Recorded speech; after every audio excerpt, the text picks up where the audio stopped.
We talked about reciprocal functions in the last section, and today we're going to talk about something that kind of goes with that, a more general function, but it's called proper rational functions. So we talked about that a reciprocal function was a rational function because that meant it looked like a fraction. When we have a rational function, we have polynomials that make a fraction. So with those reciprocals, we just had a 1 in the top. This time, we're going to start looking at functions that actually have full polynomials in the top and the bottom. So in this case, P and Q are the letters we're using, and they are polynomials. And again, we have to be careful to make sure that our bottom term is not equal to 0. That'll give us asymptotes. We talked about this before. We would have vertical asymptotes where that equals 0 because the function is not defined at that x value. Now, vertical asymptotes are not crossed, and they give us a place to limit the domain. But in this case, we're also going to be looking at horizontal asymptotes. Horizontal asymptotes are a little bit different because they tell us what happens way out towards infinity in the domain. And so we can cross those, but we'll get to that more specifically in a minute.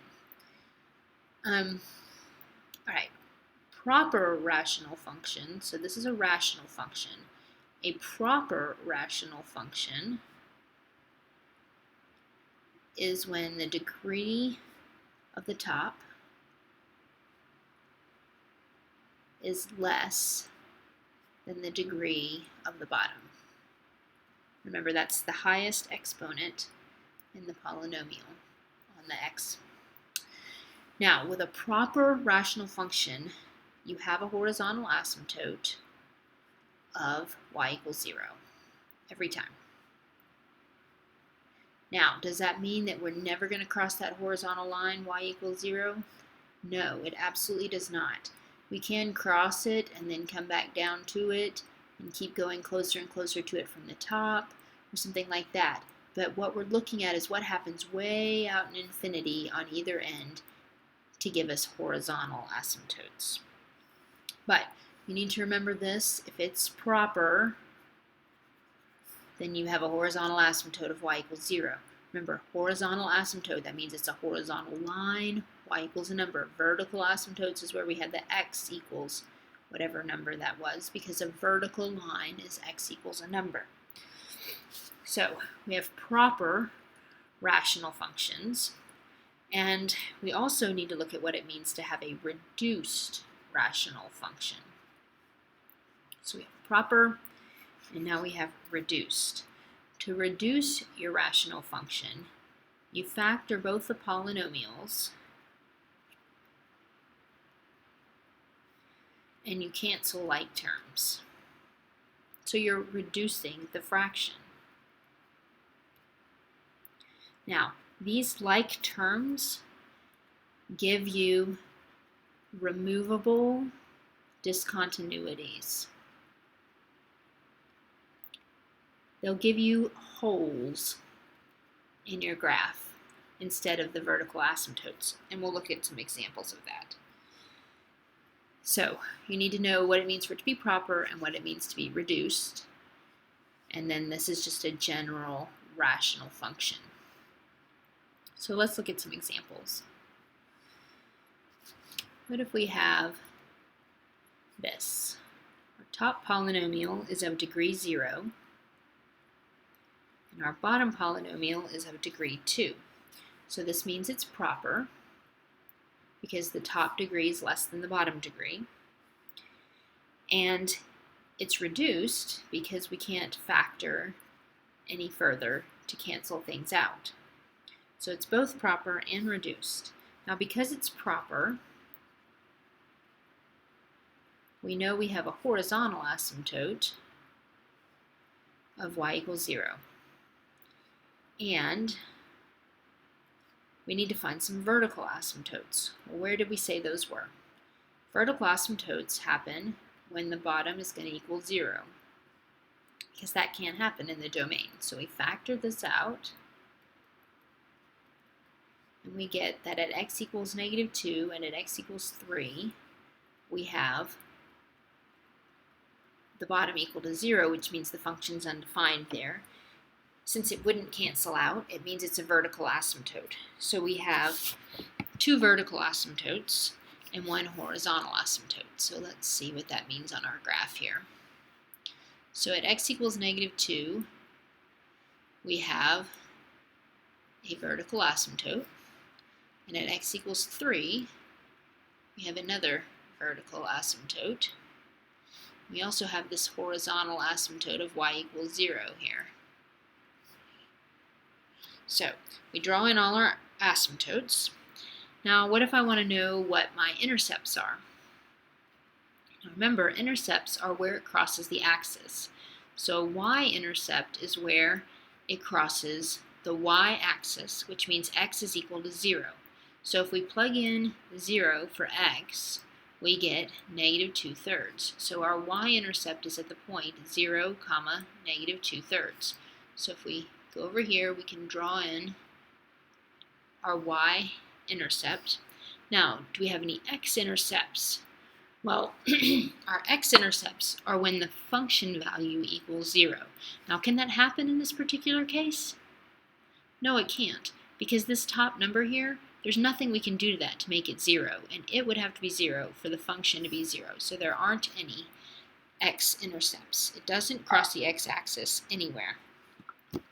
So we can look at this and have our intercepts plotted and our asymptotes, and then we can go to the calculator and plug this in and graph it. And we see that we have a sketch that looks like this. Now, one thing you have to be careful with, one reason why you need to find your asymptotes and intercepts before you start looking on the calculator is a lot of times the calculator, you'll look at this and it'll be like the graph just stops here because it can't get closer and closer. The calculator is not going to show you asymptotes. So you need to know there's one there and that the graph continues along the asymptote and it doesn't just stop right there. So make sure you're paying attention to what is going on with the graph and you don't just totally trust your calculator about that. All right, let's look at another one. Let's say we have x squared minus 2x minus 3 over x cubed plus 2x squared minus x minus 2. Now, we need to ask ourselves, is this proper and reduced? Well, it's proper because the degree of the top is less than the degree of the bottom, but is it reduced? Well, it's harder to tell with this one because we haven't factored it out to see if we can cancel any like terms. So what you need to do is factor this. So for the top one, we can just factor it. It factors very nicely. Now, for the bottom, we're going to have to use our synthetic division to get started. And the thing that you need to realize is, in order for this stuff to cancel, you have to have one of these same terms that you have in the top. So if you try your synthetic division with one of these to start with, then you might get somewhere. Now, what is logical? Well, if we look at this, we've got our roots for this one, our zeros are -1 and 3. If we think about here what our possible rational roots are, remember we look at those factors of the constant and the factors of the leading coefficient. And here we have a 2 and a 1. So all our possible rational roots for this one are plus and minus 1 and plus and minus 2. Well, the -1 is the only one that actually concerns us, because if it doesn't work, then we know the 3 is not going to work because it's not one of the possible rational roots for this bottom. And if this one doesn't work, then that means this is reduced as far as we can go. So we use our synthetic division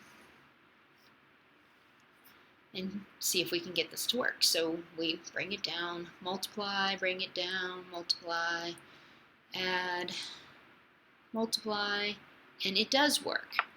So what this means is we've got this factor of x plus 1, and here we have x squared plus x minus 2, which also factors further. So we have this factors to be x plus 2, x minus 1, and then we have this factor here. Make sure you do not forget to write every single factor out. We have a lot of problems remembering to include this first one, but it's very important. It's the one that's going to cancel. So we look at this and we say, well, these factors cancel. What does that mean for our graph? What it means for our graph is it means we're going to have a hole at -1. Instead of having a vertical asymptote, because -1 will make this 0, so the bottom would be 0 and it would be undefined. But because it cancels, we're just going to have a little hole, so our graph will be going along and then we'll have this hole and then it'll keep going. If for these other two, for x equals -2 and x equals 1, that's where we're going to have our vertical asymptotes. So we have this function f of x equals x minus 3 over x plus 2 times x minus 1. Now this is reduced, okay, because we've already taken our fraction and simplified it. So we said we have a hole at -1, and we have vertical asymptotes then at x equals -2 and x equals 1. Make sure you write these out separately. It's not a list of numbers, it's a list of lines. So you need x equals -2 and x equals 1 so that you have vertical asymptotes. So we have this hole and we have these vertical asymptotes. And then we know we have a horizontal asymptote because it's proper, so that means our horizontal asymptote is y equals 0. And we can look at our intercepts. We know we're going to have a y-intercept. Let's see if I can find some space here. A y-intercept, that's where we plug in x equals 0. So our y-intercept will be 0, 3/2. And then our x-intercept will be where the top part equals 0. Well, the top is going to equal 0 at x equals 3 and x equals -1, except we have this hole at -1, so that means it's not going to work there. But we do have an x-intercept at 3, 0. So what does that mean our graph looks like? Let's get some space over here so we can look at it.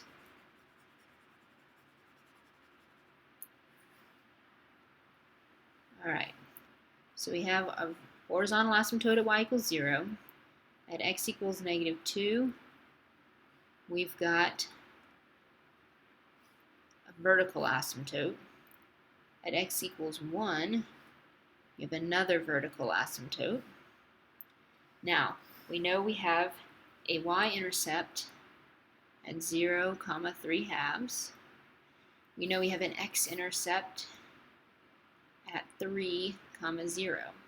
So we put those in. Remember, if I asked you to label those, make sure you write the point name right next to them. And then we can look on our calculator and see what's going on. Now, one thing you're going to have to remember, at -1 we have a hole. If you take the -1 and plug it in here to this reduced polynomial, then we get that we would have -4 over, and that's going to be 1 times -2, so we would have 2. So at -1, 2, we have a hole because these canceled out. If we plug in x equals -1 to this original function, it will not be defined. Because it canceled out and we could reduce it, we can see where the hole is, but it's still going to be a hole. So we look at our calculator, which will not show you the hole unless you look at the table of values or look at it very closely. We can look at this and see that this is what our function looks like. Now, we said we had a horizontal asymptote at y equals 0, but here we are crossing y equals 0. Does that make sense? It does actually, because if you look at your graph, it crosses it and then it starts coming back down to it.